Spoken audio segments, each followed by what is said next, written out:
लकड़ियां काट कर लाता था और जो भी पेड़ सबसे खराब होता था जंगल में उसी को काट के लेके आता था और घर बनाता था। वह उससे घर बना के सब लोगों को बेचता था। वह एक दिन बाजार में घर बेच रहा होता है, तभी वहाँ एक चिड़िया आती है और बोलती है, अरे भाई घर कैसे दिया है? बाज बोलता है, अरे बहन ये 8,000 रुपए का घर है और जोर जोर से आवाज लगाता है। तभी वह चिड़िया बोलती है, अरे भाई जरा अच्छे से लगा लो, यह मजबूत तो होगा ना? अरे हाँ बिल्कुल, मैं इसकी गारंटी ले रहा हूँ, आप अपने पैसे वापस ले जाना अगर ये अच्छा ना निकले तो। चिड़िया ये सोचती है कि जब ये गारंटी ले ही रहा है तो अच्छा ही निकलेगा।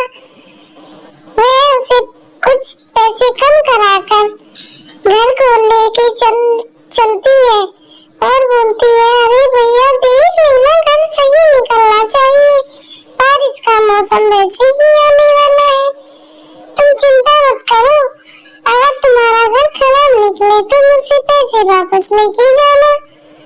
तभी वह उसे पैसे दे देती है और घर को लेकर चली जाती है। कुछ ही देर बाद वहाँ मीठी चिड़िया आती है और बोलती है, अरे भाई ये घर कैसे दिया है? अरे मीठी बहन, तुम्हारे लिए तो ये बस 4,000 का घर है। अरे भाई तुम तो बहुत ज्यादा तेज बोल रहे हो, इसमें क्या ऐसा लगा हुआ है? सादा ही तो घर है, मुझे तो अभी इस पे डेकोरेशन भी करनी होगी। अरे कोई बात नहीं मीठी, आप लेकर जाओ, मैं तुम्हें 3,000 रुपए का ही लगा दूंगा। ठीक है भाई मुझे ये दे दो, लेकिन ये टूटेगा तो नहीं क्योंकि अभी बारिश का सीजन आने वाला है। नहीं मीठी बहन, ये बिल्कुल नहीं टूटेगा, आप लेकर जाओ, अगर टूटता है तो मैं आपको इसके पैसे वापस दे दूंगा।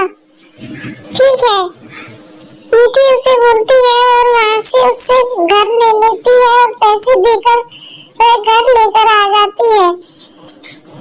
तभी वह जो पहले लेकर गई थी वह चिड़िया उसमें घर में झाड़ू लगाती है और उसकी सफाई करती है और इतने में ही उसमें दरार आकर टूट जाता है। वह बहुत दुखी होती है और उस बाज के पास पहुंचती है, अरे भाई तुमने मुझे ये कैसा घर दे दिया है? वह झाड़ू लगाने में ही सारा टूट गया, आप क्या किसी के पैसे का अहमियत नहीं समझते? तभी मीठी भी उसकी डेकोरेशन में लग जाती है, लेकिन देखते ही देखते मीठी का भी घर टूट जाता है। मीठी भी बाज के पास आती है, अरे भैया ये तुमने क्या किया? क्या हमने पैसे नहीं दिए थे आपको, आपने हमें ऐसा घर दे दिया? और आपको पता था कि हम बारिश की वजह से वो घर लेकर गए हैं। कोई भरोसेमंद आदमी आपसे कोई चीज ले रहा है तो कम से कम उसे ढंग से तो बना कर दीजिए, मैं तुम्हारी कंप्लेंट कर दूंगी अगर आपने इसी तरह सब लोगों को पागल बनाया तो। नहीं नहीं नहीं मीठी, आज के बाद ऐसा कभी नहीं होगा, मैं आपसे हाथ जोड़कर माफी मांगता हूँ मीठी, मुझे माफ कर देना। आज के बाद मैं अच्छी सी लकड़ियों का ही घर बनाऊंगा, आप अपने पैसे वापस लेकर जाओ और मैं आपके लिए बहुत ही प्यारा और शानदार घर बना के दूंगा। नहीं अब हमें तुमसे कोई भी घर नहीं चाहिए।